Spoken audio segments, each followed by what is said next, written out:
आज मैं ऐसे रेयर टेक्निक के बारे में आपको बात करूंगा जो आप एक ही प्लैनेट को देख करके किसी के लाइफ के बारे में संपूर्ण जानकारी प्राप्त कर सकते हैं। 19वीं शताब्दी के great astrologer and mathematician H R. Seshadri के the due technique of prediction पे आधारित है, जिसमें उन्होंने 19वीं शताब्दी का सबसे बड़ा रिसर्च पेपर उन्होंने तैयार किया और एक ऐसा उन्होंने योगी ग्रह बताया। योगी ग्रह वह ग्रह होता है जो आपके कुंडली के भाग्य को बदल सकता है। योगी ग्रह निकालने के बारे में भी जानकारी दूंगा और हम आपको कुछ कुंडलियों के 3-4 कुंडली लगा करके उदाहरण सही समझाऊंगा, क्योंकि मेरे वीडियो में मैं एग्जाम्पल के साथ समझाता हूँ। यहाँ पे किंतु परंतु लेकिन का सवाल ही नहीं होता। आप हमारे वीडियो में लास्ट तक बने रहें, हम आपको अच्छे तरह से समझाएंगे। सबसे पहले हमें कुंडली के योगी ग्रह को निकालना चाहिए।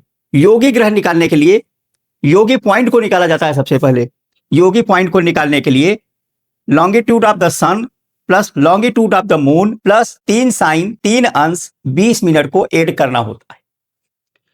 यहां पर तीनों को हम जोड़ेंगे और जो पॉइंट आएगा उस पॉइंट को वो जिस नक्षत्र में मतलब जिस राशि में पड़ेगा उस राशि में वो जो जिस नक्षत्र में आएगा उस नक्षत्र का जो स्वामी होगा वह हमारा योगी ग्रह होगा। योगी ग्रह का मतलब क्या है? योगी ग्रह कुंडली के केंद्र या त्रिकोण में बैठा हो, दशम भाव से संबंध बना ले अथवा लग्न से संबंध बना ले और D9 कुंडली में वह अच्छी स्थिति में बैठा हो। क्योंकि हम करियर का जो विचार करते हैं वो हम D10 कुंडली से करते हैं, क्योंकि मेरे हर एग्जाम्पल में वर्ग कुंडली के बगैर मैं कोई वीडियो नहीं बनाता। वर्ग कुंडली जो होता है वो डीप एनालिसिस को बताता है। वहां पर ये भी होगा या ये हो सकता है। मैं सत्ताओं पे बात नहीं करता, मैं रियल एस्ट्रोलॉजी पे बात करता हूं। तो D10 कुंडली किस प्रकार से प्ले रोल करता है वह हम आपको समझाएंगे। लग्न कुंडली में उसकी स्थिति बहुत अच्छी है और D10 कुंडली में अगर उसकी स्थिति अच्छी हो गई तो वह व्यक्ति निश्चित ही अपने जीवन में सफल होगा। ये 100% आपके लाइफ में होगा। योगी ग्रह की अगर दशा आ गई तो निश्चित ही आपकी लाइफ बदल जाएगा। योगी ग्रह की दशा में बहुत सारे कुंडली पे मैंने रिसर्च किया, बहुत सारे कुंडली पे मैंने देखा कि योगी ग्रह की दशा किस प्रकार से एक व्यक्ति को, एक साधारण आदमी को महान बना देता है। सबसे पहले योगी ग्रह निकालना बताएंगे। योगी ग्रह निकालने के लिए एक फार्मूला याद करिए। Longitude of the sun and longitude of the moon में 3 साइन 3 अंश 20 मिनट को जोड़ देना है। जैसे मान लो ये हमारे प्रधानमंत्री श्री नरेंद्र मोदी जी की कुंडली है। इनके कुंडली में जैसे मैंने बताया लॉन्गिट्यूड ऑफ द सन की लॉन्गिट्यूड क्या है, तो यहां से शुरू होगा 30 degree 30 degree 30 degree 30 degree 30 degree और ये अगला डिग्री में ये सूर्य आ गया 0 डिग्री 36 मिनट। तो यहां पर 5 साइन दूर गया है, 5 साइन दूर गया है तो 5 साइन 0 डिग्री और 36 मिनट जोड़ लिया। फिर मून का मैंने जोड़ा। मून कहां पे बैठा है? यहां पे बैठा है तो 7 साइन पार गया है तो 7 sign 8 degree 20 minute 8 degree 57 minute, यहां पर 57 मिनट। ठीक है, अब इसको मैं फिर इसमें ऐड कितना करना है, जोड़ना कितना है? 3 साइन 3 अंश 20 मिनट। इसको जोड़ने पर ये हमारा सेकंड मिनट में आया, ये हमारा जो है डिग्री में आया और ये हमारा साइन में आया। अब हम जानते हैं हमारे कुल 60 डिग्री होते हैं। 60 डिग्री से जो एबव हो जाएगा वो साइन में कन्वर्टेड, वो डिग्री में कन्वर्ट हो जाएगा। 60 मिनट का होगा तो एक डिग्री में कन्वर्ट होगा। इतना मैंने यहाँ से इसको उतार लिया और इसमें जो है 60 माइनस कर दिया तो 43 सेकेंड मिनट आ गया। फिर इसमें 1 प्लस हो गया तो यहाँ पे 1 प्लस हो जाएगा तो ये हमारा 12 हो गया और ये हमारा यहाँ पे 15 डिग्री, क्योंकि यहाँ से शुरू होगा तो हमारा 12 साइन पूरा करेगा तो 1 चक्कर पूरा हो जाएगा।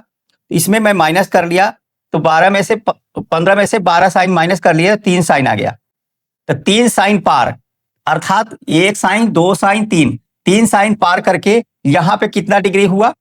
12 डिग्री। ये हमारा जो पॉइंट आया, योगी ग्रह का जो पॉइंट आया, योगी पॉइंट जो आएगा वो आएगा 12 डिग्री और 43 मिनट। 12 degree 43 minute. अब 12-43 का जो होगा वो हमारा क्या हो जाएगा? ये कर्क राशि में अब जाएंगे तो ये सहयोगी जिस घर में बैठता है, जहां पर योगी पिंडू आएगा इसको बोलेंगे सहयोगी। तो सहयोगी क्या है? इसके राशि स्वामी कौन है? चंद्र। चंद्र हमारा क्या हो गया? सहयोगी। और योगी क्या होगा? योगी होगा ये जिस पॉइंट पे है वो किस नक्षत्र में है। तो कर्क राशि में 3 डिग्री से लेकर 3:20 से लेकर 16:40 तक कौन सा नक्षत्र आता है? पुष्य नक्षत्र। और पुष्य नक्षत्र के स्वामी कौन होते हैं? शनि। तो शनि हमारा क्या हो गया? योगी हो गया। शनि हमारा योगी हो गया, ये हमारा योगी पॉइंट हो गया, योगी ग्रह। ठीक है, इस तरह से आप अपने कुंडली का निकाले। तो योगी हमारा शनि हो गया और सहयोगी हमारा चंद्रमा हो गया।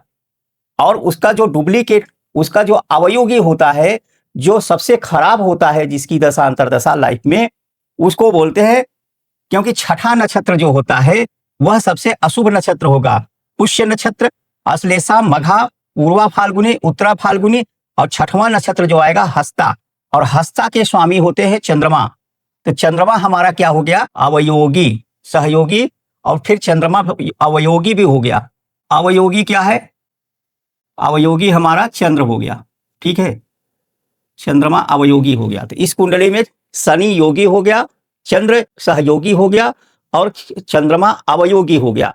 जब कोई प्लैनेट सहयोगी और अवयोगी दोनों हो जाता है तो वह प्लैनेट अपना रिजल्ट सम देता है, मतलब बहुत ज्यादा ना खराब देगा ना बहुत ज्यादा अच्छा देगा।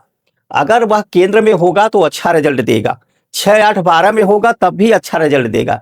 इसमें यह एक प्लस हो जाता है, तो हर परिस्थिति में यह अच्छा रिजल्ट देगा। योगी ग्रह लग्न कुंडली में अगर केंद्र में बैठ जाए, 10वें में बैठ जाए, 10वें भाव से हम व्यक्ति के करियर की ग्रोथ को देखते हैं, 10वें भाव से हम व्यक्ति के सम्मान को देखते हैं, क्योंकि 10th हाउस से व्यक्ति की सम्मान, समाज में प्रतिष्ठा और ऊंचाइयों को बताता है, पद प्रतिष्ठा और राजपद को दिखाता है। यदि एक 10वें भाव में बैठ जाए तो श्री नरेंद्र मोदी जी के कुंडली में योगी ग्रह 10वें भाव में बैठा है।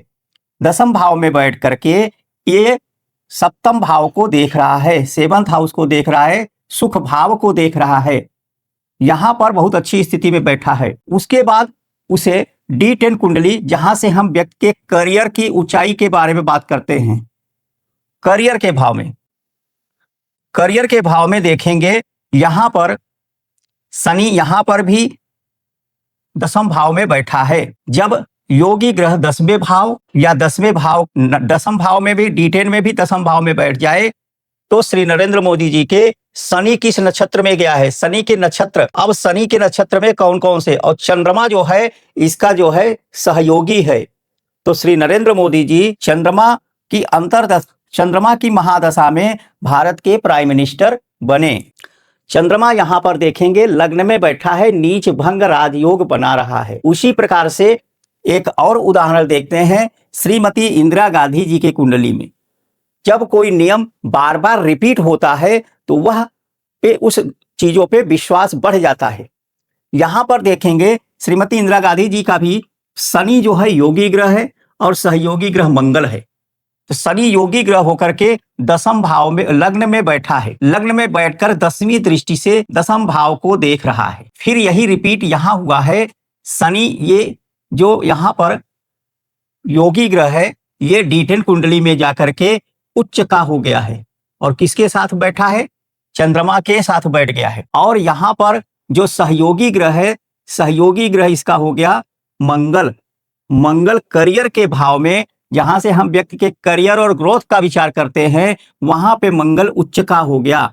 श्रीमती इंदिरा गांधी जी के लाइफ में उनका करियर किस प्रकार से वे ऊंचाइयों पे गई। जैसे कि शनि की महादशा जब लगा तो वो लाइफ का सबसे अच्छा पीरियड था उनके लिए। उस पीरियड में वो भारत की प्रधानमंत्री रही, 3 टर्म, 3 बार वो भारत की लगातार प्रधानमंत्री रही। फिर उसके बाद 4थे बार वो भारत की प्रधानमंत्री बनी। उसके बाद देखते हैं first prime minister mister Jawaharlal Nehru ji की कुंडली में देखेंगे, इनका जो योगी ग्रह है वो चंद्र है और सहयोगी ग्रह जो है बुध है। इनके लाइफ में किस तरह से चेंज आया, जैसा कि बुध देखेंगे 4th भाव जो सुख भाव में बैठा है और 10वें भाव को देख रहा है। सहयोगी ग्रह, योगी ग्रह लग्न में बैठा है, सहयोगी ग्रह 4th में बैठा है, केंद्र में ही बैठ गए हैं दोनों। लग्न में स्वराशि का होकर चंद्रमा बैठा है। नवांश कुंडली में भी D10 कुंडली में दशमांश कुंडली जहां से हम करियर का विचार करते हैं, वहां पर जाकर देखेंगे तो चंद्रमा दशम जो राजपद होता है, सिंहासन होता है, सत्ता पे अधिकार होता है, वहां पर चंद्रमा जाकर के बैठ गया। और इनका जो है बुध जो है सहयोगी ग्रह, वह भी यहां पर देखिए अच्छी स्थिति में बैठा है। इसी प्रकार से उनके लाइफ में भी किस तरह से उन्हें राजपद मिला। फिर ये श्री अमिताभ बच्चन जी की कुंडली देखते हैं। इनका योगी ग्रह जो हुआ शनि हुआ, सहयोगी ग्रह जो बना चंद्र बना। 1971 में जब पहली बार उन्होंने यंग मैन बन करके प्रकाश में आए तो उनका जंजीर फिल्म हिट हुआ। उस समय क्या थी, उस समय शनि की महादशा स्टार्ट हो गया था और जो 1990 तक उनका शनि की महादशा चली। इस पीरियड में उन्हें स्टार से सुपरस्टार, सुपरस्टार से मेगा स्टार बना दिया। यहाँ पे देखेंगे किस तरह से शनि केंद्र में बैठा है और 10वें भाव को देख रहा है, लग्न को देख रहा है और 10म भाव को देख रहा है। किस तरह से योगी ग्रह व्यक्ति के लाइफ में ग्रोथ करता है। यहाँ चंद्रमा जो है भाग्य स्थान पे है। 9th हाउस ये दिखाता है उनके लाइफ में कब ग्रोथ हुआ। तो उनके लाइफ में ग्रोथ हुआ 1973 में, तब से वो ग्रोथ हुआ। चंद्रमा किसको दिखाता है, चंद्रमा उनके लाइफ में बच्चों को दिखाता है, चाइल्ड को दिखाता है। और उनके लाइफ में मदर, उनके फिल्मों में माता का भूमिका सबसे रोल अच्छा होता था, माँ का मुख्य किरदार हुआ करता था। उनके भाग्य में वहां चंद्रमा माता है, तो माता किस तरह से उनके लाइफ में उन्हें एक स्टार से सुपरस्टार बनाई। अब यहाँ पे हम देखेंगे कि सबसे पहले अब हम यदि आपके कुंडली में एक राज की बात बताता हूं।